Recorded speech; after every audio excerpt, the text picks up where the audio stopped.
হুম, ওকে। হুম, ওকে ওকে।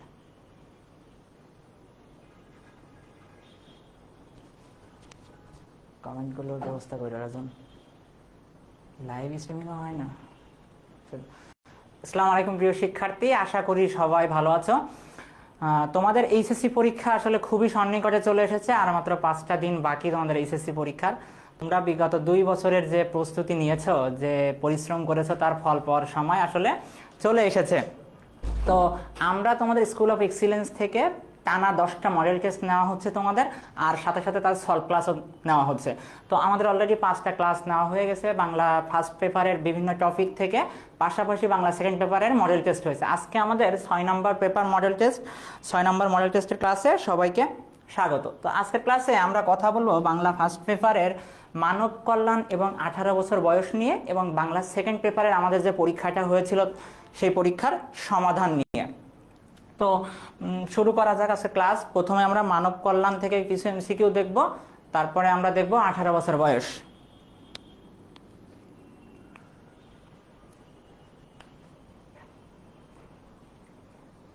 আমাদের প্রথম এমসিকিউ, লেখক আবুল ফজলের যে উপন্যাসের কথা, 2টা উপন্যাসের কথা কিন্তু বলা আছে। একটা হচ্ছে কি চৌচির, আরেকটা হচ্ছে রাঙা প্রভাত। আবুল ফজলের এই 2টি উপন্যাস সম্পর্কে আমাদের বইয়ে কিন্তু বলা আছে। তো চৌচির আর রাঙা প্রভাতের মধ্যে অপশনে আমরা কি দেখতে পাচ্ছি? রাঙা প্রভাত আছে। তাহলে এখানে সঠিক উত্তর কি হবে? রাঙা প্রভাত। এবার আমরা পরবর্তী এমসিকিউ দেখব। এটাও আমাদের লেখক পরিচিতি থেকে এসেছে। মুসলিম সাহিত্য সমাজের অন্যতম প্রতিষ্ঠাতা আবুল ফজল কোন যুগান্তকারী আন্দোলনের সঙ্গে সরাসরি যুক্ত ছিলেন? দেখো, এই প্রশ্নের মধ্য থেকেও কিন্তু পরীক্ষায় একটা প্রশ্ন আসতে পারে। কোনটা? যে মুসলিম সাহিত্য সমাজের অন্যতম প্রতিষ্ঠাতা কে ছিল? অপশনে আবুল ফজল থাকতে পারে, আর পাশাপাশি অন্য 3জন লেখকের নাম দিতে পারে। তো এটা থেকেও কিন্তু এমসিকিউ আসতে পারে।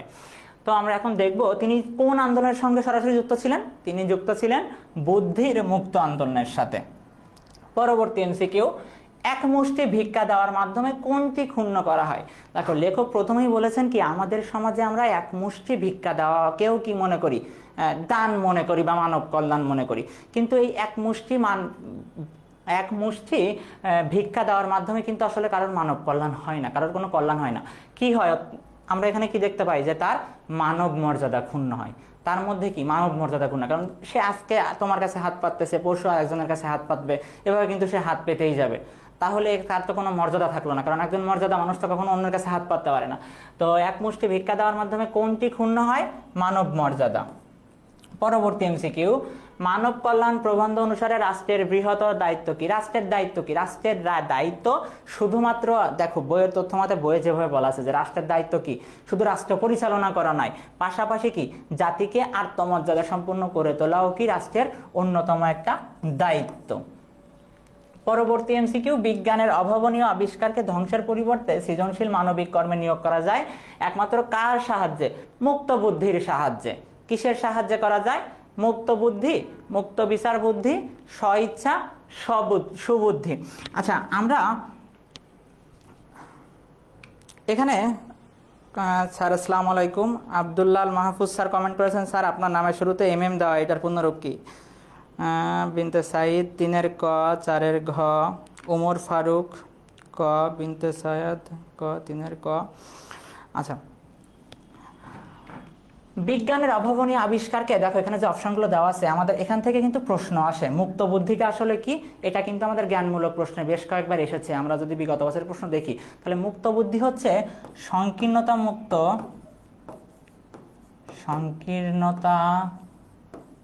মুক্ত উদার চিন্তা ভাবনাটাই হচ্ছে কি আমাদের মুক্ত বুদ্ধি। এখন বিজ্ঞানের অভাবনীয় পরিবর্তনকে আমরা সৃজনশীল কর্মে নিয়োগ করা যায় কিসের মাধ্যমে? মুক্ত বিচার বুদ্ধির মাধ্যমে। এখানে সঠিক উত্তর কি হবে? আমাদের খ হবে। পরবর্তী এমসিকিউ আমরা দেখব, মানব কল্যাণ প্রবন্ধটি লেখকের কোন গ্রন্থ থেকে নেওয়া হয়েছে? আমরা জানি কি লেখকের মানবতন্ত্র গ্রন্থ থেকে নেওয়া হয়েছে। পরবর্তী এমসিকিউ, প্রাবন্ধিক আবুল ফজলের মানব কল্যাণ প্রবন্ধটি রচনা করেন কত খ্রিস্টাব্দে রচনা করেন? 1972 খ্রিস্টাব্দে। ভিক্ষা গ্রহণকারীর দীনতা কোথায় প্রতিফলিত হয়? ভিক্ষা গ্রহণকারীর দীনতা অর্থাৎ সে যে লজ্জা পাচ্ছে, সে যে মানসিকভাবে ভেঙে পড়তেছে, তার মধ্যে যে আত্মসম্মান বোধের ঘাটতি, এটা তার কোথায়? তার সর্ব অবয়বে, তার পুরো চেহারার মধ্যে কি ফুটে ওঠে।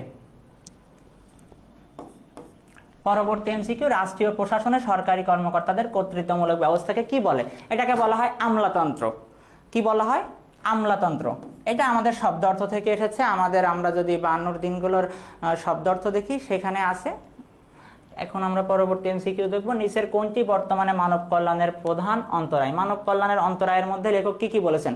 লেখক দেখবা তার প্রবন্ধে বলেছেন যে কি বিচ্ছিন্নতার মনোভাব নিয়ে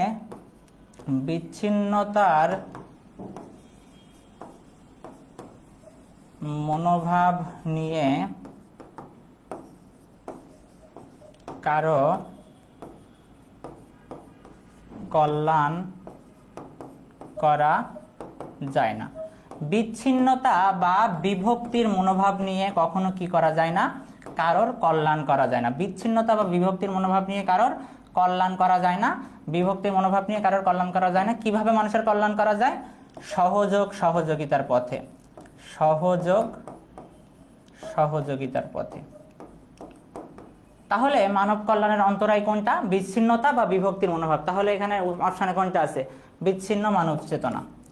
পরবর্তী এমসিকিউ আমরা দেখবো, একজন বলেছেন 11D 10-এর 11D সঠিক উত্তর। পরবর্তী এমসিকিউ, উপরের হাত সবসময় নিচের হাত থেকে শ্রেষ্ঠ। দেখো, উপরের হাত সবসময় নিচের হাত থেকে শ্রেষ্ঠ কথাটি কে বলেছেন? আমাদের এই প্রবন্ধে যদি আমরা পড়ি, এই প্রবন্ধে কিন্তু বেশ কয়েকজন মনীষীর উক্তি আছে। তার মধ্যে আমাদের মহানবী সাল্লাল্লাহু আলাইহি ওয়াসাল্লামের একটা উক্তি আছে যে উনি বলেছেন কি উপরের হাত সবসময় নিচের হাত থেকে শ্রেষ্ঠ। উপরের হাত বলতে উনি কি বুঝিয়েছেন? উপরের হাত বলতে উনি বুঝিয়েছেন দাতা, যিনি কি করে? দান করে। আর নিচের হাত বলতে কি বুঝাইয়েছেন উনি? গ্রহিতা। গ্রহিতা মানে কি? যে গ্রহণ করে। উনি বলতে চেয়েছেন যে দান করে সে সবসময় কি? যে গ্রহণ করে হাত পেতে তার সে শ্রেষ্ঠ। কথা আমাদের কে বলেছেন? মহানবী সাল্লাল্লাহু আলাইহি ওয়াসাল্লাম। কাজী নজরুল ইসলাম কমেন্ট করেছেন আমাদের ক্লাসে যে 12-র উত্তর হবে খ। 12-র উত্তর খ। পরবর্তী এমসিকিউ আমরা দেখব, মানবিক বৃত্তি বলতে আমরা কোনটাকে বুঝি? এখানে অপশনে 3টা তথ্য দেওয়া আছে। মানবতা, দয়া, সেবা। ইসলামী নবী বলেছেন। ইসলামী নবী 12-র বি, দাতা 12-র বি, সর্ব অবয়বের 7-এর ক, 7-এর ক, আচ্ছা 12-র তো শেষ হয়ে গেল। এখন 13 মানবিক বৃত্তি বলতে কি বোঝায়? মানবতা বোঝায়। মানবিক বৃত্তি বলতে কি বোঝায়? মানবতা। 13-র কি হবে? 13-র উত্তর হবে ক। পরবর্তী এমসিকিউ, মানব কল্যাণ প্রবন্ধ অনুসারে সত্যিকারের মানব কল্যাণ কি? সত্যিকারের মানব কল্যাণ সম্পর্কে আমাদের আবুল ফজল কি বলেছেন? যে সত্যিকারের মানব কল্যাণ হচ্ছে মহৎ চিন্তা ভাবনার ফসল, ভিক্ষুককে ভিক্ষা প্রদান না। উনি কি বলেছেন? যে ভিক্ষুককে ভিক্ষা প্রদান করলে আসলে কি হয়? তাকে আসলে তার আত্মসম্মান বোধ থাকে না। আমরা যতই ভিক্ষা দিচ্ছি তাকে, তার একটা যে দীনতার ভাব তার কিন্তু সর্ব অবয়বে ফুটে উঠতেছে। এটা দ্বারা কি করতে পারে না? একজন ব্যক্তি কোনো আত্মমর্যাদা সম্পন্ন ব্যক্তি হতে পারে না। সেজন্য উনি মানব কল্যাণ বলতে ভিক্ষা প্রদানকে বোঝাননি। মূল্যবোধের উচ্চারণ। এটা হচ্ছে সঠিক উত্তর হবে আমাদের 1 ও 3। উনি ভিক্ষুককে ভিক্ষা প্রদানকে মানব কল্যাণ বলে নাই। কিন্তু বাকি যে 2টা অপশন আছে, 2টা সঠিক। 14-র ক না, 14-র ক হবে না। উনি ভিক্ষুককে ভিক্ষা প্রদান করা আজমেরি আফরিন ইলমা। 14-র ক হবে না, কারণ আমাদের আবুল ফজল ভিক্ষা দেওয়াকে কখনো মানব কল্যাণ বলেন নাই। বুঝছো? উনি মানব কল্যাণ বলেছেন কি? যে মানুষকে কর্মে পরিণত করতে হবে, কর্মী হিসাবে উপস্থাপন করতে হবে, সেজন্য নিজের কাজ নিজে করতে পারে। ভিক্ষা দিলে কি হবে? তার মধ্যে কোনো আত্মসম্মান বোধ থাকবে না। সে আজকে একজনের কাছ থেকে ভিক্ষা নিচ্ছে, পরশু আরেকজনের কাছ থেকে ভিক্ষা নিবে। এভাবে কি একজন ব্যক্তি কখনো আত্মমর্যাদা সম্পন্ন ব্যক্তি হয়ে গড়ে উঠতে পারবে না। পরবর্তী এমসিকিউ, আমরা একটা উদ্দীপক আছে, উদ্দীপক পড়ে দেন আমরা সমাধান করব। দরিদ্র হিরু মিয়ার মেয়ের চিকিৎসার জন্য কিছুতেই টাকা সংগ্রহ করতে পারছিল না, তাই বাধ্য হয়ে সাহায্য চাইলো গ্রামের সবচেয়ে ধনী লোক হোসেন মিয়ার কাছে। তাহলে কি হলো? হিরু মিয়া তার মেয়ের চিকিৎসার জন্য টাকা সংগ্রহ করতে পারছিল না বলে কার কাছে হাত পাতলো? আমাদের হোসেন মিয়ার কাছে। হোসেন মিয়া প্রথমে রাজি হননি, পরে দয়ার বশবর্তী হয়ে কি করেছেন? তাকে কিছু টাকা সাহায্য দিয়েছেন। অর্থাৎ আমরা দেখলাম প্রথম কিন্তু সে আসলে রাজি হয় না, কিন্তু পরবর্তীতে রাজি হয়েছে। এখন বলা হয়েছে মানব কল্যাণ প্রবন্ধে বর্ণিত কোন বিষয়টি উদ্দীপকের হিরু মিয়ার সর্ব অবয়বে ফুটে উঠেছে? সর্ব অবয়বে কি ফুটে উঠেছে? আমাদের লেখক কি বলেছেন, যে হাত পেতে গ্রহণ করে তার সর্ব অবয়বে কি ফুটে ওঠে, দীনতা ফুটে ওঠে। তো আমাদের হাত পেতে গ্রহণ করেছেন কে, হিরু মিয়া। তাহলে আমাদের 15 সঠিক উত্তর কি হবে, ক। 15 এ ঐশী আক্তার, সাইমা মুক্তা, হ্যাঁ 15 এ। পরবর্তী এমসিকিউ আমরা দেখব, মানব কল্যাণ প্রবন্ধের আলোকে উদ্দীপকের হোসেন মিয়াকে কি বলা যায়। হোসেন মিয়া কি করেছে, হোসেন মিয়া কিন্তু দান করেছে। আমাদের এখানে এই যে হোসেন মিয়া কি করেছেন, সাহায্য দিয়েছেন। তাহলে হোসেন মিয়াকে কি বলা যায়, অনুগ্রহকারী বলা যায়, মানব মর্যাদা ক্ষুণ্ণকারী বলা যায়, মানবিক বলা যায়। আচ্ছা দেখি তোমাদের মতে সঠিক উত্তর কি। আজমিরা 15 খ, তসিয়া তাফরিন 15 খ, দীনতা, হ্যাঁ দীনতা 15 সঠিক উত্তর হচ্ছে দীনতা, দীনতা 16 খ, 16 খ। আচ্ছা তাহলে আমাদের হিরু মিয়ার অপশনটা দেখবো। আমাদের প্রথমেই কি বলা হয়েছে, অনুগ্রহকারী। হ্যাঁ অনুগ্রহ করতেছেন সে, এজন্য তাকে কি বলা যায়, অনুগ্রহকারী। কারণ সে আমাদের যে হিরু মিয়ার প্রতি কি করতেছে, হিরু মিয়ার প্রতি অনুগ্রহ করতেছে। তাহলে আমরা হোসেন মিয়াকে অনুগ্রহকারী বলতে পারি। মানব মর্যাদা ক্ষুণ্ণকারী, মানব মর্যাদা ক্ষুণ্ণকারী, মানবিক। দেখো শুধুমাত্র টাকা পয়সা দিলেই তাকে মানবিক বলা যায় না। সে কিন্তু প্রথমে টাকা পয়সা দিতে চায় না, এখানে তার মানবিকতার কিছু না। সে কি করতেছে, মানব মর্যাদা ক্ষুণ্ণ করতেছে। সে কি করতেছে, মানব মর্যাদা ক্ষুণ্ণ করতেছে। কারণ এই টাকা দেওয়ার মাধ্যমে সে মনে মনে তারপর একটা অন্যরকম নেতিবাচক একটা ধারণা পোষণ করতেছে। সে কিন্তু দিতে চায় নাই, তাও বাধ্য হয়ে সে দিছে। এইটা যে দেওয়ার মাধ্যমে সে কিন্তু ফিল করতে পারে নাই যে তার উপকার করতে চাচ্ছে। সে এক প্রকার কেমন দেখাচ্ছে এই ভেবে দিছে, সে কিন্তু মন থেকে ফিল করে দেয় নাই, তার প্রতি আত্মসম্মান বোধ রেখে দেয় নাই। এজন্য তাকে কি বলা যায়, মানব মর্যাদা ক্ষুণ্ণকারীও বলা যায়, তাকে মানবিক বলা যায় না। সঠিক উত্তর কি হবে 16 1 ও 2। এবার আমরা এমসিকিউ দেখব আমাদের 18 বছর বয়স কবিতা থেকে। 18 বছর বয়স আমাদের বইয়ের একটা গুরুত্বপূর্ণ কবিতা। আমরা এখান থেকে বিগত বছরের প্রশ্নগুলো দেখলে দেখি যে প্রায় আমাদের সৃজনশীল প্রশ্ন আসে, পাশাপাশি এমসিকিউ তো আসেই। তো 18 বছর বয়স কবিতা আমাদের কে লিখেছেন, সুকান্ত ভট্টাচার্য। এখন সুকান্ত ভট্টাচার্য 13 নাম্বারটা আবার বলবেন, কাজী নজরুল ইসলাম বলছেন 13 নাম্বার। আচ্ছা আমরা 13 নাম্বারটা একটু আবার দেখি। 13 নাম্বার কি, মানবিক বৃত্তি বলতে আমরা কি বুঝি, মানবিক বৃত্তি বলতে আমরা মানবতাকে বুঝি। কাজী নজরুল ইসলাম 13 নাম্বারের সঠিক উত্তর হবে 1 মানবতা। আচ্ছা এবার আমরা 17 নাম্বারে চলে যাই। কবি সুকান্ত ভট্টাচার্যের জন্ম কত খ্রিস্টাব্দে। সুকান্ত ভট্টাচার্য কোথায় জন্মগ্রহণ করেন, এটা আগে আমরা একটু জেনে নিই। তিনি জন্মগ্রহণ করেন কোথায়, গোপালগঞ্জের কোটালীপাড়ায়। তিনি গোপালগঞ্জে জন্মগ্রহণ করেন, গোপালগঞ্জ জন্মগ্রহণ করেন। কত সালে জন্মগ্রহণ করেন উনি, 1926। 17 সি। সুকান্ত ভট্টাচার্য ফ্যাসিবাদ বিরোধী লেখক হিসাবে শিল্পী সংঘের পক্ষে কি কাব্যগ্রন্থ সম্পাদন করেছিলেন। এখানে 4টা কাব্যগ্রন্থের কথা বলা আছে, মিঠে করা, হরতাল, অভিযান, আকাল। দেখি আমাদের 17 এ মেহেদী হাসান সাগর বলেছে, 17 এ 17 মেহেদী হাসান সাগর। 17 এ হবে না, 17 সি হবে। 1926 উনি জন্মগ্রহণ করেন।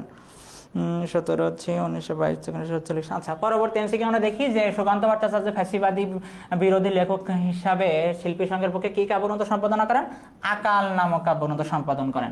তাহলে 18 সঠিক উত্তর কি হবে, 18 সঠিক উত্তর হবে ডি। 18 ডি। ইলমা বলেছে 18 ডি, আনিকা 18 ডি। হ্যাঁ সঠিক উত্তর 18 ডি। পরবর্তী এমসিকিউ, সুকান্ত ভট্টাচার্য আমৃত্যু কোন পত্রিকার সম্পাদক ছিলেন। দেখি এটার সঠিক উত্তর কে কে বলতে পারো। দৈনিক বাংলা, নাকি দৈনিক স্বাধীনতা, নাকি পূর্বাশা, নাকি সবুজপত্র। 18 আকাল কাউসার আহমেদ মারুফ। হ্যাঁ কাউসার সঠিক উত্তর, 18 ডি, 18 ডি।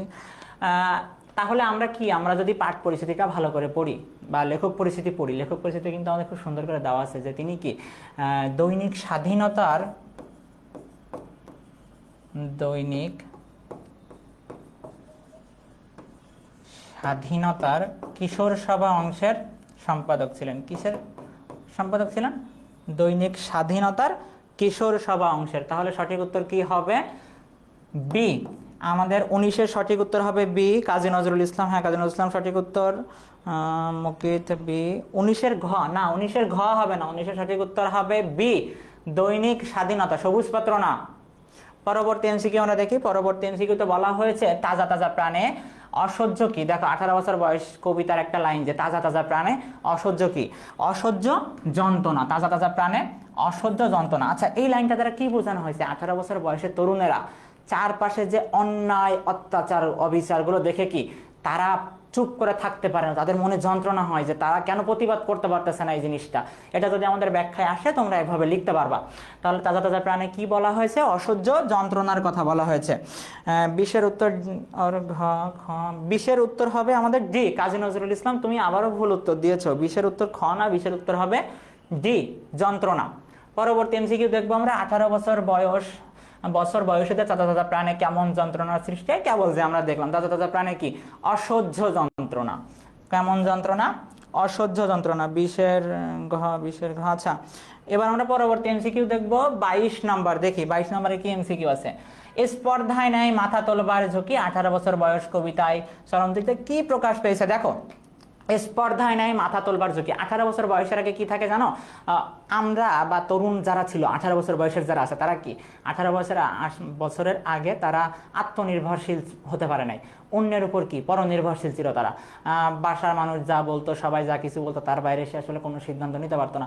কিন্তু এ বয়সে এসে কি হয়? সে নিজের মতো করে সিদ্ধান্ত নিতে শিখে, সে আত্মনির্ভর হতে শিখে। সেজন্য কি এখানে মাথা তোলবার ঝুঁকি বলতে কি বোঝানো হয়েছে? আত্মনির্ভরতা। অর্থাৎ এই বয়সে এসে মানুষ নিজের উপর নির্ভর করতে শিখে, আত্মনির্ভরশীল হতে শিখে। 22-এর সঠিক উত্তর হবে আত্মনির্ভরতা বা ডি। কাজী নজরুল ইসলাম ডি, আজমির হক ইলমা ডি। হ্যাঁ, এবার আমরা পরবর্তী এমসিকিউ দেখব, আমাদের তরুণরাই দেশ ও জাতির চালিকা শক্তি হয়ে দাঁড়াক, এই প্রত্যাশার প্রতিফলন 18 বছর বয়স কবিতার কোন চরণ থেকে ফুটেছে? 18 বছর বয়স, প্রথম অপশন কি বলেছে? 18 বছর বয়স জানে না কাদা। না, এটা দ্বারা আসলে দেশ ও জাতির চালিকা শক্তি হয়ে দাঁড়াক এমন কিছু বোঝায়নি। 18 বছর বয়সে জানে না কাদা বলতে কি বুঝাইছে? দেখো, তুমি যখন ছোট ছিলা, বাচ্চাকালে, তখন কিন্তু তুমি কি একটা চকলেট না পাইলে আসলে কান্নাকাটি করতা। কিন্তু এই বয়সন্ধিকালের যে বয়স, এই বয়সে কিন্তু মানুষজন অল্পতে কোনো কিছুতে কান্নাকাটি করে না। সে চায় কি যে কোনো কিছুতে ব্যর্থ হলে আবার উঠে দাঁড়িয়ে সে জিনিসটা কিভাবে সফল করা যায়, আদায় করা যায়, সেটার জন্য চেষ্টা করে। এ বয়সে কাঁপে বেদনায় থরথর। এই জীবনে হতাশা আসে, অনেক কিছু আসে, দেখা যায় আমরা অনেক কিছু শুভ চিন্তা ভাবনা আমাদের মনে আছে, কিন্তু আমরা করতে পারতেছি না, আমরা ব্যর্থ হচ্ছি, আমরা কারো লক্ষ্য দীর্ঘ শ্বাস আমাদের গ্রাস করে ফেলতেছে। এটা দ্বারাও আসলে দেশ বা জাতির চালিকা শক্তি এমন কিছু বোঝায় না। এ বয়স তবু নতুন কিছু তো করে, এ বয়সে তবু নতুন কিছু করে বলতে বোঝানো হয়েছে এ বয়সে তোমাদের মনে নানা ক্রিয়েটিভ চিন্তাধারা আসে। তোমার মনে হয় যে এই কিছুদিন আগে যে কথা আমি আগেও বলেছি ক্লাসে, যে আমরা কিন্তু, তোমরা যারা টুকটাক ফেসবুকে ভিডিও দেখো, দেখবা যে একটা ছেলে নিজে নিজে প্লেন বানিয়েছে। তো ও কিন্তু এই বয়সন্ধিকালের বয়সের 18 বছর বয়সের একটা তরুণ, সে কি তার মনে অনেক চিন্তা ভাবনা আসে নতুন নতুন কিছু সৃষ্টি করার, কিন্তু অনেকেই কি সাহস করে উঠতে পারে না। আর যারা সাহস করে উঠতে পারে তারা কি করতে পারে? নতুন নতুন কিছু সৃষ্টি করতে পারে। তো এটা দ্বারাও আসলে দেশ বা জাতির চালিকা শক্তি হয়ে দ্বারা কেমন কিছু বোঝায়নি। পরবর্তী যে এমসিকিউ, যে এদেশের বুকে 18 নেমে, হ্যাঁ, এটা দ্বারাই কি 18 বছর বয়সের মানুষেরাই যে দেশের চালিকা শক্তি হয়ে দাঁড়াক, সে আহ্বানই লেখক করেছেন। লেখকের মতে কি বয়স যাই হোক, 18 বছর বয়সের যে তারুণ্য, সেটা যেন সবার মধ্যে বিরাজ করে। সঠিক উত্তর কি হবে? এদেশের বুকে 18 নেমে। 23-এর ডি, কাউসার আহমেদ মারুফ। হ্যাঁ, সঠিক উত্তর ফয়সাল রাজ। এখন আমরা পরবর্তী এমসিকিউ দেখবো, 18 বছর বয়স কবিতায় কবি সর্পে আত্মাকে শপথের কলাহলে বলতে কি বুঝিয়েছেন? সর্পে আত্মাকে শপথের কলাহলে বলতে তারা একটা লক্ষ্য স্থির করে, সে লক্ষ্য বাস্তবায়নের জন্য তারা কি করতে পারে? নিজের জীবনকে উৎসর্গ করতে পারে। নিজের জীবন উৎসর্গ করে হলেও কি তারা সেই জিনিসটা বাস্তবায়ন করেই ছাড়ে। তো এখানে যে অপশনগুলো আছে, রক্তদানের পুণ্য, আমাদের লাইনই আছে যে বয়সে জানে রক্তদানের পুণ্য, এটা হবে না। কথা ও কাজের রক্ষা হবে না। এখানে কি হবে? আত্মত্যাগের মহিমা আছে, জৈবনের দুঃসাহসিকতা। দেখি সঠিক উত্তর 23-এর ঘ, 23-এর ডি। 23-এর তো হয়ে গেছে, আমরা এখন 24 দেখছি। 24-এর সঠিক উত্তর কি হবে? আত্মত্যাগের মহিমা। এ বয়সের কি হয়?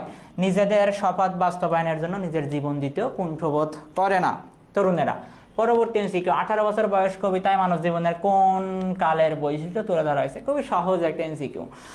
দেখি 24-এর গ, সাইমা সাকিব হাসান শান্ত। 24-এর সি, নাবিলা। 24-এর সি, কাউসার আহমেদ মারুফ। 24-এর এ, না ভাইয়া 24-এর এ হবে না, 24-এর কি হবে? 24-এর উত্তর হবে আমাদের সি, কাউসার আহমেদ মারুফ। 24-এর ক হবে না, 24-এর সঠিক উত্তর হবে আত্মত্যাগের মহিমা। এখন আমরা 25 দেখি যে 18 বছর বয়স কবিতায় কোন কালের বৈশিষ্ট্য তুলে ধরা হয়েছে? বয়সন্ধিকালের বৈশিষ্ট্য তুলে ধরা হয়েছে। তাহলে কাজী নজরুল ইসলাম কমেন্ট করেছে 25-এর কি হবে? 25-এর উত্তর হবে গ। কি বয়সের তুলনা কথা বলা হয়েছে? বয়সন্ধিকালের কথা বলা হয়েছে। পরবর্তী এমসিকিউ, বিপদের মুখে 18 বছর বয়স কেমন? 18 বছর বয়সের তরুণেরা আসলে বিপদ দেখলে কি করে? তারা কি মুখ লুকায়ে থাকে? তারা কি পিছিয়ে যায়, নাকি বিপদ দেখলে আরো সামনে এগিয়ে যায়? কোনটা?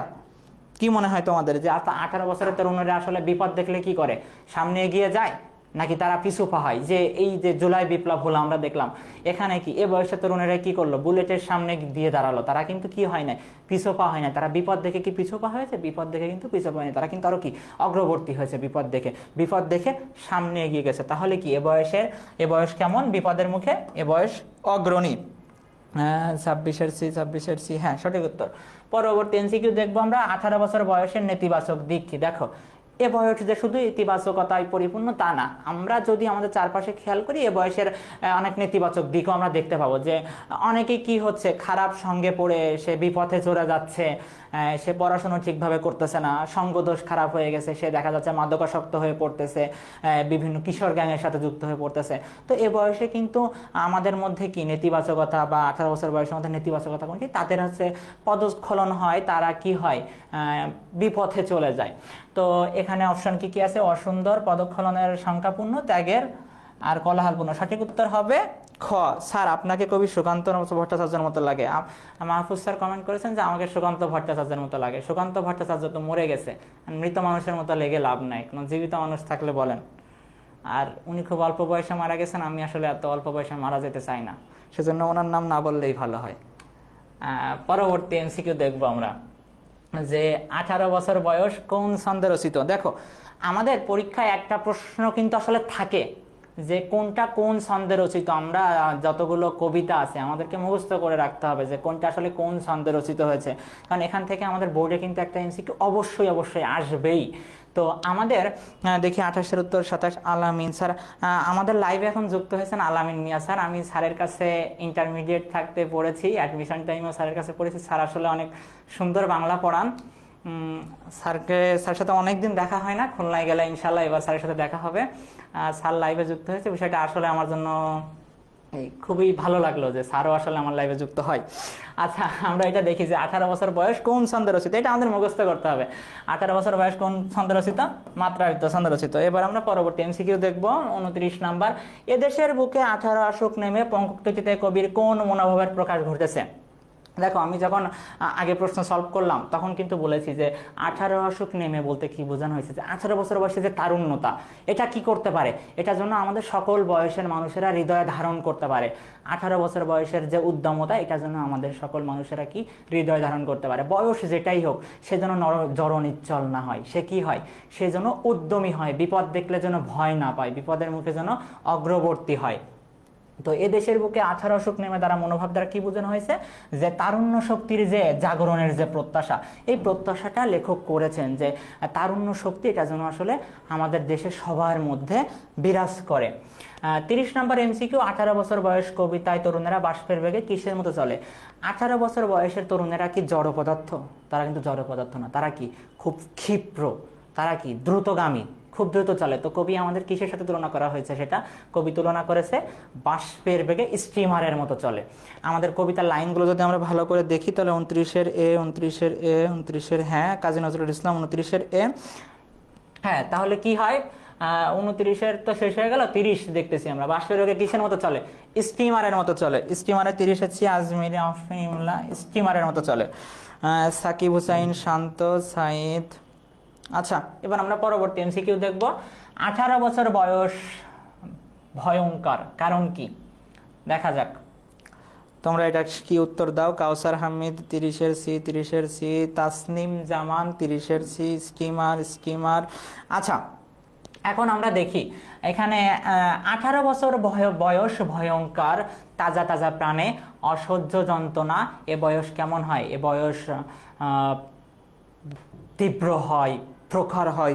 দেখি আমাদের কে কি উত্তর দাও। আনিকা জামান সি 31-সি।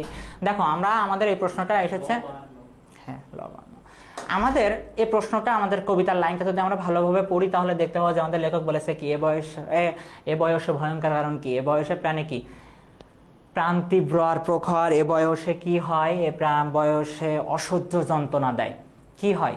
অসহ্য যন্ত্রণা দেয়। এ বয়সে আমাদের প্রাণ তীব্র আর প্রখর হয়।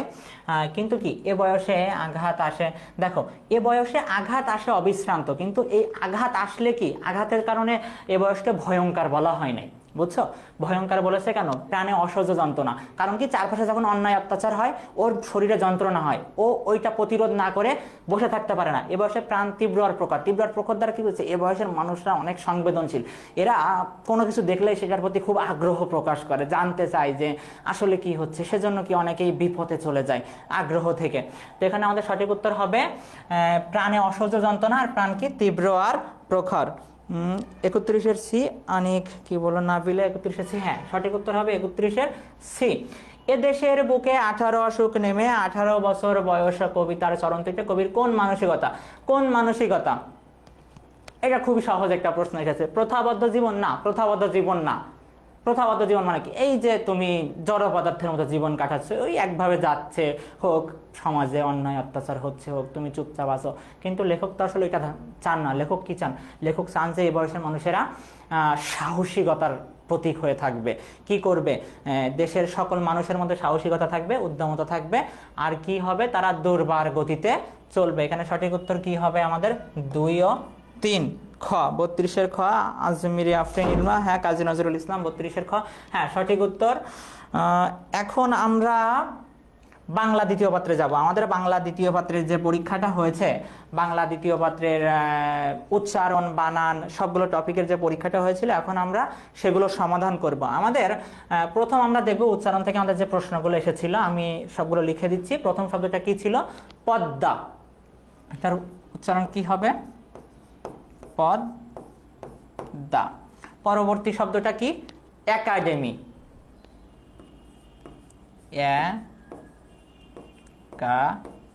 একাডেমি। পরবর্তী শব্দটা কি আছে? অসীম।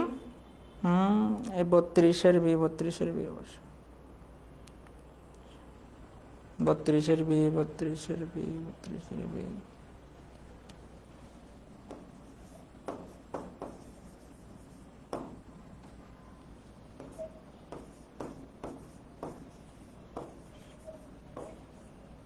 যেমন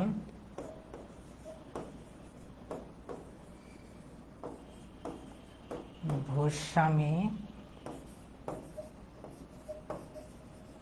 ব্রহ্মাণ্ড,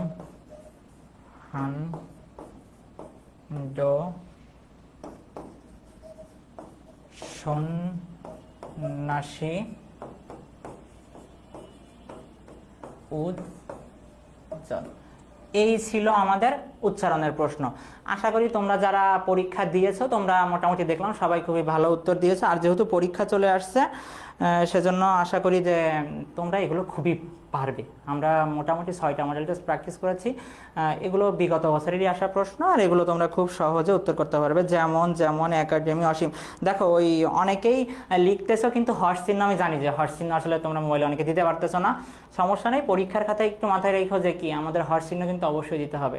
হর্ষ চিহ্ন বাদ দিলে কিন্তু আসলে হবে না। অসীম, অসীম, অসীম, অসীম, যেমন ফাতিমাতুজ্জোহরা, যেমন যেমন আর ওই। আচ্ছা, এটা ছিল আমাদের উচ্চারণের প্রশ্ন। আশা করি যে তোমরা খুবই ভালো করে উত্তর দিতে পেরেছো।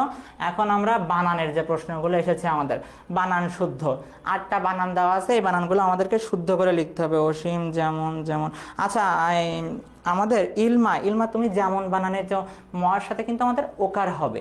জফলা দিয়ে, বর্গীয় জফলা দিয়ে আবার কি করতে হবে আমাদের? যেমন লিখতে হবে এভাবে, ময়কার দন্তান্ন। তুমি যদি ময়ের সাথে ওকার না দাও তাহলে কিন্তু আসলে হবে না। এখন আমরা বানান দেখি। প্রথম বানানটা আমাদের কি এসেছে? শিরোচ্ছেদ। এই শিরোচ্ছেদ বানানটা আমরা যদি বিগত 3-4 বছরের প্রশ্ন দেখি, তো দেখবা যে এমন কোনো বছর নাই যেখানে আসলে 2-3টা বোর্ডে এই বানানটা আসে নাই। পরীক্ষা হইলে শিরোচ্ছেদ বানানটার জন্য আসলে মাস্ট বি থাকবে এই পরীক্ষা, এমন একটা অবস্থা। শিরোচ্ছেদ আমরা লিখি, শিরোচ্ছেদ লিখলাম। প্রথম বানান আমাদের কি হলো? শিরোচ্ছেদ। পরের বানান কি? ন্যূনতম। ন্যূনতম, ন্যূনতম। পরের বানানটা আছে কি? সরস্বতী। হ্যাঁ, যারা কমেন্ট করতেছো, আকাঙ্ক্ষা, আমাদের অনেক খুব দ্রুত কমেন্ট করতেছে, দ্রুত বেগে। অনেক খুব সুন্দর বানানে খুব পটু। আমরা আশা করি যে অনেক খুব ভালো বানান পারে। অনেক কি করতেছে? অনেকের সব হয়ে গেল উত্তর করা। ন্যূনতম সাইমা শিরোচ্ছেদ, নাজমা শিরোচ্ছেদ, হুমায়রা ফেরদাউস সরস্বতী। তাহলে কি হলো, পরবর্তী শব্দটা কি আছে, আকাঙ্ক্ষা। আর একটা বানান, এই যে আকাঙ্ক্ষা, আকাঙ্ক্ষা বানানটাও কিন্তু আমাদের পরীক্ষায় প্রচুর পরিমাণে আসে। আকাঙ্ক্ষা বানানটা আমাদের পরীক্ষায় প্রচুর পরিমাণে এসেছে বিগত বছরের প্রশ্নগুলো যদি আমরা দেখি। আকাঙ্ক্ষা পরবর্তী বানানটা, স্যার আগের ক্লাসের পিডিএফটা দেওয়া হয়নি। হ্যাঁ আহমেদ শুভ, ক্লাসের পিডিএফটা দেওয়া হবে, ক্লাসের পরে ইনশাল্লাহ তোমাদেরকে দেওয়া হবে। আকাঙ্ক্ষা নিশিথিনী, নিশি রশ্মি দীর্ঘি, রশ্মি দীর্ঘি, নিশিথিনী। পরের বানানটা আছে কি, মুমূর্ষ। এই বানানটাও বিগত বছর পরীক্ষায় অনেকবার এসেছে। বিগত বছরে যদি আমরা প্রশ্নগুলো দেখি তাহলে এই প্রশ্নটা অনেকবার আমাদের পরীক্ষায় আসলে এসেছে, মুমূর্ষ বানানটা।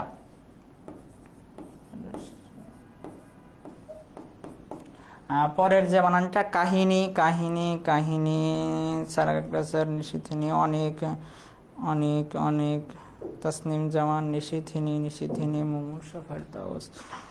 তোমরা যারা কমেন্ট করতেছো মোটামুটি সবাই সঠিক উত্তর দিচ্ছ। সাইমা, মুমূর্ষ, কাহিনী, কাহিনী। দেখো পরবর্তী বানানটা দেখো, আমাদের অনেকে ভুল লিখছো। কাহিনী বানানে কি হবে, আমাদের রশ্মি হবে। কাহিনী বানানে কি হবে, কাহিনী বানানে আমাদের রশ্মি হবে। পরবর্তী বানানটা দেখো, পরবর্তী বানান কি আছে, কুজ্ঝটিকা, কুজ্ঝটিকা, কুজ্ঝটিকা। এই ছিল আমাদের বানানের প্রশ্ন। আমাদের আশা করি যে তোমরা বানানগুলো সবই পেরেছো পরীক্ষায়। এখন আমাদের ব্যাকরণিক শব্দ শ্রেণী, ব্যাকরণিক শব্দ শ্রেণীর প্রশ্নগুলো আমাদেরকে আসলে খুব ভালো করে পড়তে হবে। কারণ কি, এখানে আমাদের 8টা থাকবে, 8টার মধ্যে যদি আমরা 5টা লিখতে পারি তাহলে কি হবে, 5টা লিখতে পারলেই আমাদের ফুল মার্ক, বুঝছো? 5টা যদি আমরা লিখতে পারি তাহলে আমাদের মার্ক কিন্তু ফুল হবে। আচ্ছা এবার আমরা উচ্চারণে দেখি, আর এখানে দেখি বানানে সবাই কমেন্ট করতেছো, নিশিথিনী, নিশিথিনী, নিশিথিনী, নিশিথিনী, কাহিনী, কুজ্ঝটিকা, কুজ্ঝটিকা, কুজ্ঝটিকা। হ্যাঁ, যারা কুজ্ঝটিকায় বানানে, দেখো কুজ্ঝটিকা বানানে শুধু বর্গীয় ঝ হবে না, তো ঝ বাদ দিচ্ছ, ঝ বাদ দিলে তো হবে না, বর্গীয় সাথে তো ঝ আছে, ঝ লিখতে হবে। হ্যাঁ ঝ লিখেছো। আচ্ছা ব্যাকরণিক শব্দ শ্রেণীর প্রশ্ন দেখো, ব্যাকরণিক শব্দ শ্রেণীর প্রথম প্রশ্নে আমাদের এসেছে কি, পাদ্রীর সঙ্গে 2 জন কুলি শ্রেণীর যুবক ছিল। এটা উত্তর করো তোমরা, দেখি এটা কি হবে। এক নাউন, আচ্ছা নাউন তো বুঝলাম, তো এখানে কি আজমিরি, আরফিন, ইমলা, আমরা কি পরীক্ষায় নাউন লিখতে পারবো? পরীক্ষায় কি নাউন লেখা যাবে? নাউন তো লেখা যাবে না, আমাদের কি লিখতে হবে, বিশেষ্য লিখতে হবে। তাহলে প্রথমটা কি, বিশেষ্য। তুমি যদি পরীক্ষায় লিখো নাউন তাহলে তো হলো না, নাউন লিখলে তো হবে না। ভাই যা ইচ্ছা এখান থেকে নিয়ে নাও, আবেগের সাথে বলতেছে যে ভাই তুমি যা ইচ্ছা এখান থেকে নিয়ে নাও, কোনো সমস্যা নেই, বুঝছো? যা ইচ্ছা নিয়ে নাও, এটা কি, ভাই যা ইচ্ছা নিয়ে নাও। এখানে ভাই হচ্ছে আবেগ শব্দ। এক বিশেষ্য, ছাইমা এক বিশেষ্য, অনেক এক বিশেষ্য। হ্যাঁ সঠিক উত্তর, এক বিশেষ্য। আমাদের দলে কেহ কি দলপতি নাই, এখানে দলপতিটা কোন পদ আমাদেরকে বলতে হবে।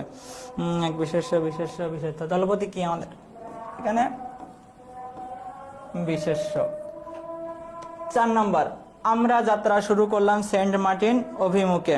লিখতে সমস্যা হয় একটু, হ্যাঁ লিখতে সমস্যা হয়, ঠিক আছে বুঝলাম, কিন্তু নাউন লিখলে তো হবে না, আমাদের লিখতে লিখতে আমরা কি ফাস্ট হয়ে যাব, যে দ্রুত লিখতে পারবো তখন।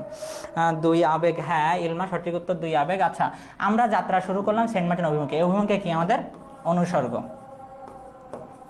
অনুসর্গ।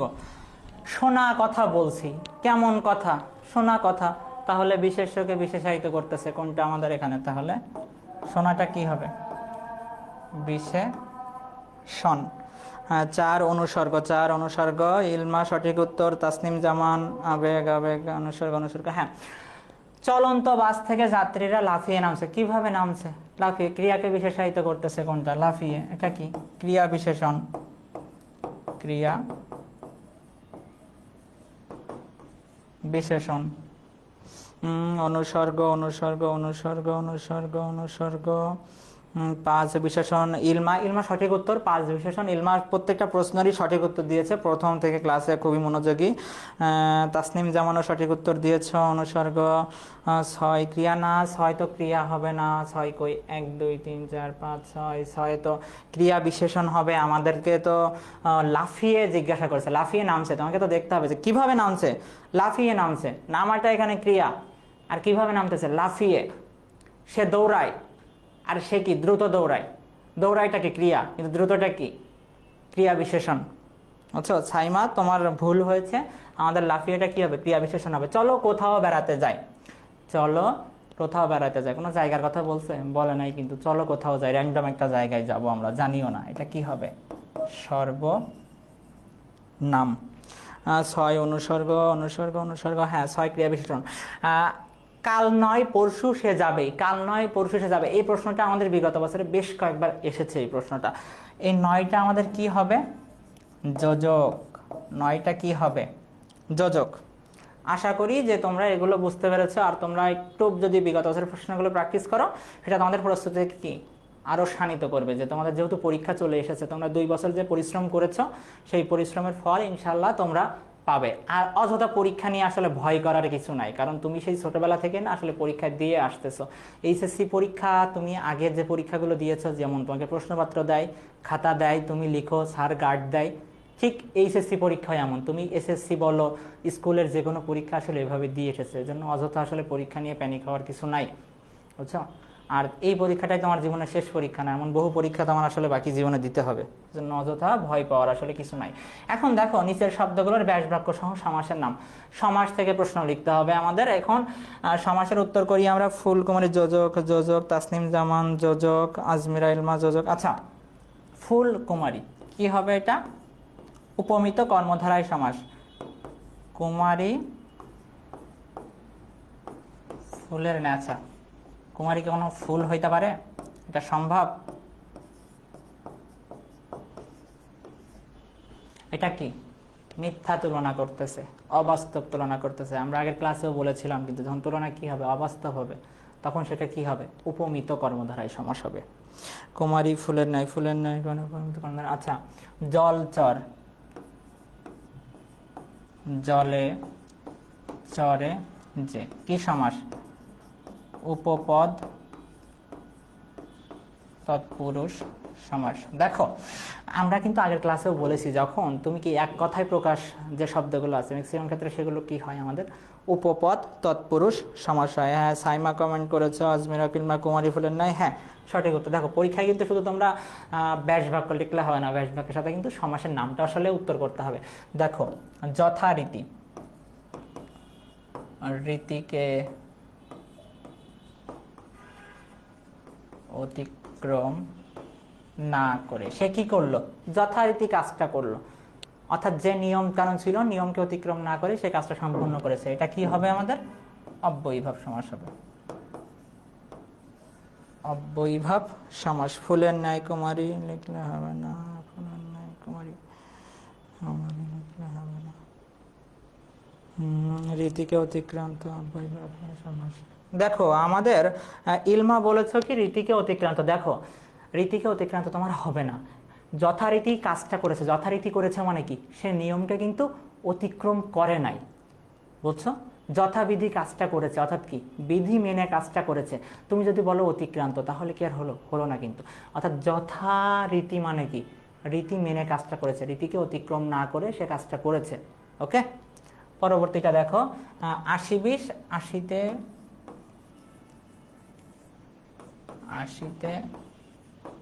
20,000। এটা আমাদের কি হবে, বহুব্রীহি সমাস। 80-20 বলতে আমাদের কি বোঝাচ্ছে, সাপকে বোঝাচ্ছে। 80-তে 20,000, অর্থাৎ কি দাঁতে 20 আছে, 80-তে 20,000, 80-তে 20,000। সুতরাং মৌমাছি, দেখো আমরা কিন্তু আগের ক্লাসে ওইটা প্র্যাকটিস করেছিলাম। মৌমাছি, মৌমাছি কি হবে, মৌ আশ্রিত মাছি। এটা কি হবে, আমাদের মধ্যপদলোপী কর্মধারায়, মধ্যপদলোপী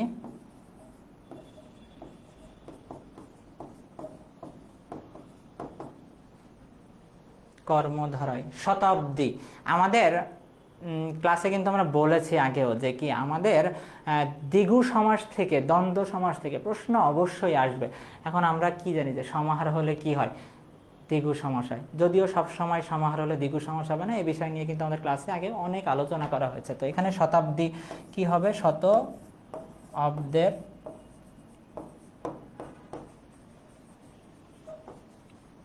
সমাহার, এটা আমাদের কি সমাস, দ্বিগু সমাস।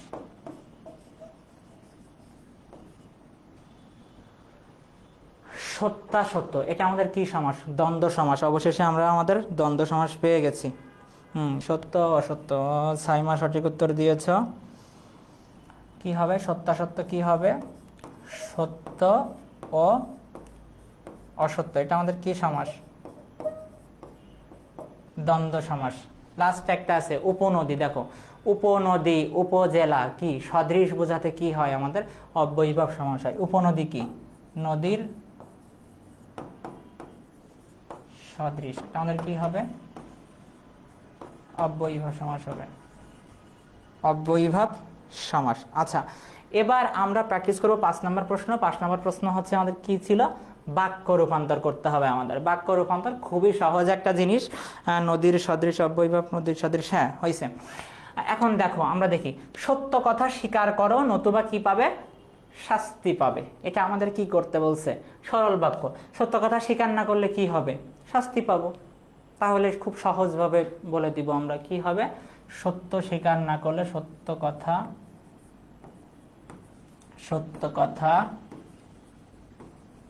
স্বীকার না করলে শাস্তি পাবে। সত্য কথা স্বীকার না করলে কি, শাস্তি পাবে। পরবর্তী, ইহারা অন্য জাতের মানুষ, এটাকে কি করতে হবে আমাদের, নেতিবাচক। তাহলে কি, ইহারা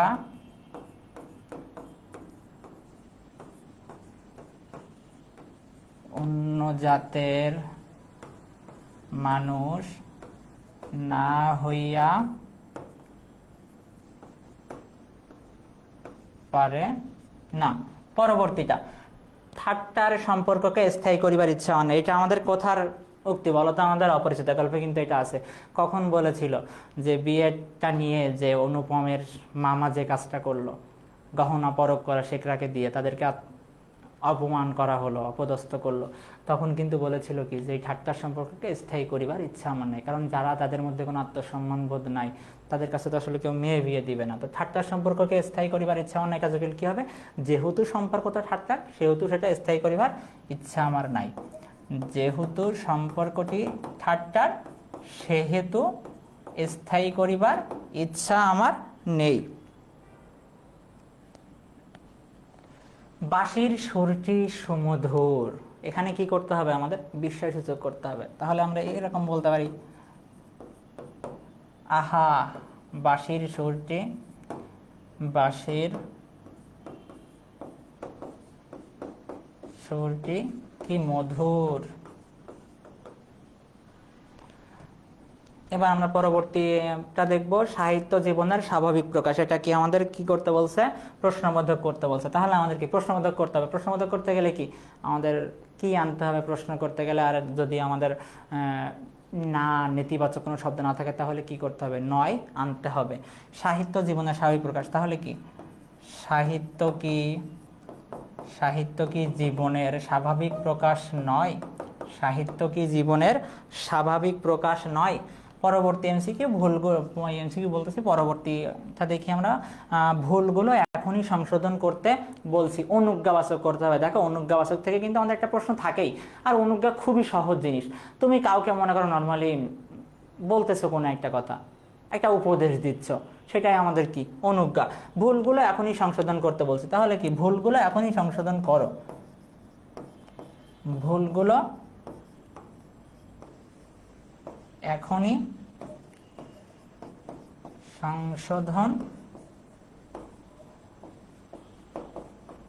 করো। সাহিত্য কি জীবনের স্বাভাবিক প্রকাশ নয়, ইলমা সঠিক উত্তর দিয়েছ, ছাইমা সঠিক উত্তর দিয়েছ, তাসনিম জামান সঠিক উত্তর দিয়েছ, ছাইমা। আহা বাঁশির সুরটি কি মধুর, হ্যাঁ সঠিক উত্তর। আচ্ছা, পরবর্তীটা দেখো, মানুষ অমর নয়, কি করতে হবে আমাদের? অস্তিবাচক করতে হবে। তাহলে আমরা নয়টা বাদ দিয়ে দিব, আর যে শব্দ আছে তার একটা কি করব? বিপরীত শব্দ বসাই দিব। মানুষ অমর নয়, তাহলে কি? মানুষ মরণশীল। মানুষ কি? মরণশীল। লাস্ট অপশনটা দেখি আমরা, আমার নিবাস নাই। এটা কিন্তু আমরা আগেও প্র্যাকটিস করেছি, আমার নিবাস নাই। আমার নিবাস নাই, এটা কি হবে? জটিল করতে হবে। যা নিবাস তা আমার নাই। তাসনিম জামান, মানুষ মরণশীল। জাহিদ খাতুন, ভুলগুলো এখনই সংশোধন কর। দেখো, ভুলগুলো এখনই সংশোধন করা উচিত না, উচিত লিখবো না তো আমরা লিখবো যে ভুলগুলো এখনই সংশোধন করো। তুমি কাউকে পরামর্শ দিচ্ছ, মনে করো উপদেশ দিচ্ছ, তুমি উচিত কথা আবার উল্লেখ করা যাবে না, তুমি নর্মালি উপদেশ দিবা যে ভুলগুলো এখনই সংশোধন করো, নিয়মিত পড়াশোনা করো, অসুখ হলে ঔষধ খাও। এগুলোই হচ্ছে কি আমাদের আবেগসূত্র। যাহা নিবাস তাহা আমার নাই। হ্যাঁ, সঠিক উত্তর যাহা নিবাস তাহা আমার নেই, বা যা নিবাস তা আমার নেই, তুমি দুইটাই সঠিক উত্তর, তুমি লিখতে পারো, সমস্যা নেই। এবার আমরা একদম শেষ প্রশ্ন, আমাদের বাক্য শুদ্ধ করে লেখো। দেখো, বাক্য শুদ্ধ করে লেখো, খুবই সহজ একটা জিনিস। এখান থেকে আসলে পরীক্ষায় 5 মার্ক ক্যারি করা কিন্তু খুবই সহজ।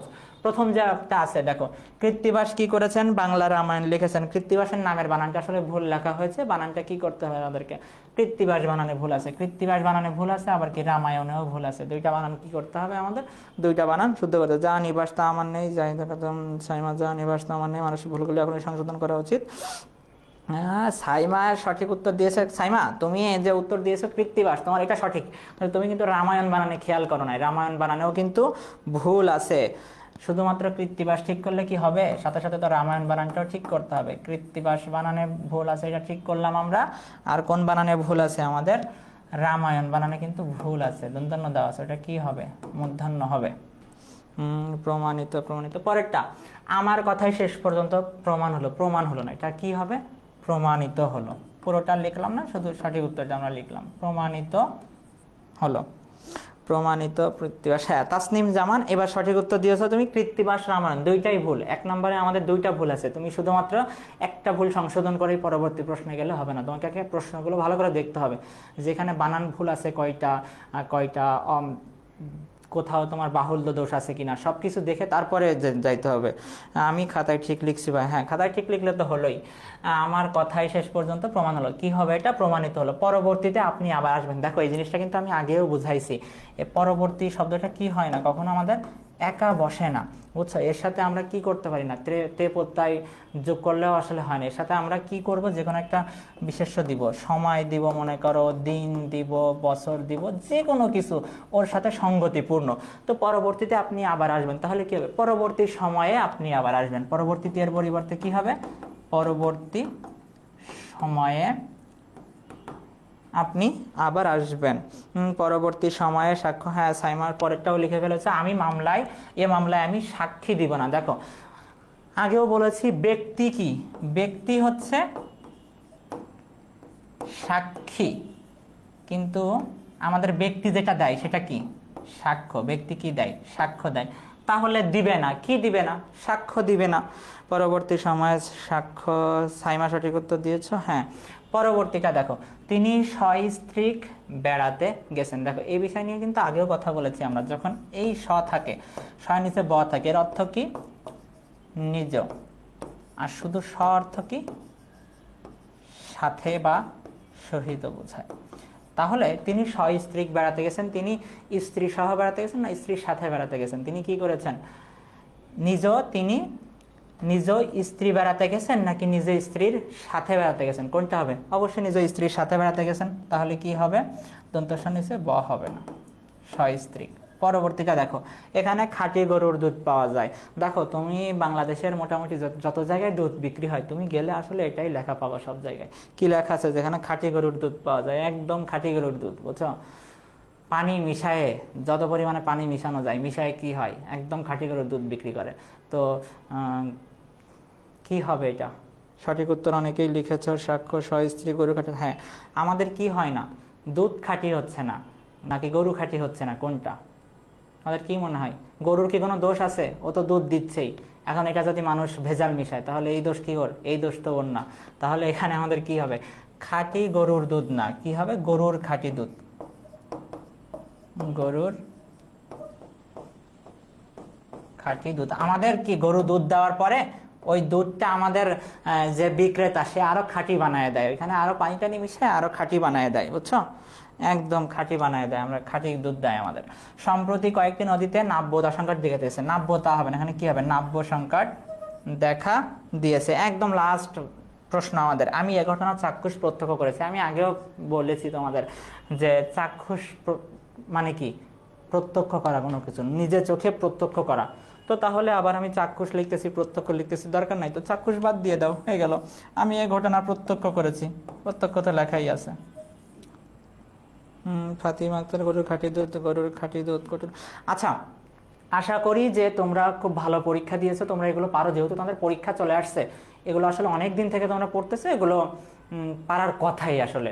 তো তোমাদের পরীক্ষার আর 5টা দিন বাকি আছে। এই 5টা দিনে তোমাদের উচিত হবে আমাদের যে ক্লাসগুলো হচ্ছে ক্লাসগুলো করা, পাশাপাশি যে আরও প্রিপারেশন তুমি নিলা, যে 6টা মডেল টেস্ট হয়েছে, তুমি সবগুলো ক্লাস দেখো, সবগুলো মডেল টেস্টের যে বাংলা সেকেন্ড পেপার যে সলভ করা হয়েছে, তোমরা এগুলো ভালো করে প্র্যাকটিস করো। ইনশাল্লাহ আশা করা যায় তোমরা পরীক্ষায় কমন পাবে, পরীক্ষায় কমন পাবে, আর তুমি খুব ভালো মতোই পরীক্ষা দিতে পারবে। তোমরা কি অযথা কারোর ভয় পাওয়ার কিছু নাই, কারণ পরীক্ষা আসলে তোমার সারা জীবন দিয়ে যেতে হবে, সেজন্য এত ভয় পাওয়ার কিছু নাই। তোমার প্রিপারেশন ভালো হলে ইনশাল্লাহ তুমি খুব ভালোভাবে পরীক্ষা দিবে, খুব ভালো রেজাল্ট করবে। তো সবাই ভালো থাকো। আজকের ক্লাস এ পর্যন্তই। আমাদের আর 4টা মডেল টেস্ট হবে, পরবর্তী ক্লাসে ইনশাল্লাহ দেখা হবে। আসসালামু আলাইকুম সবাইকে।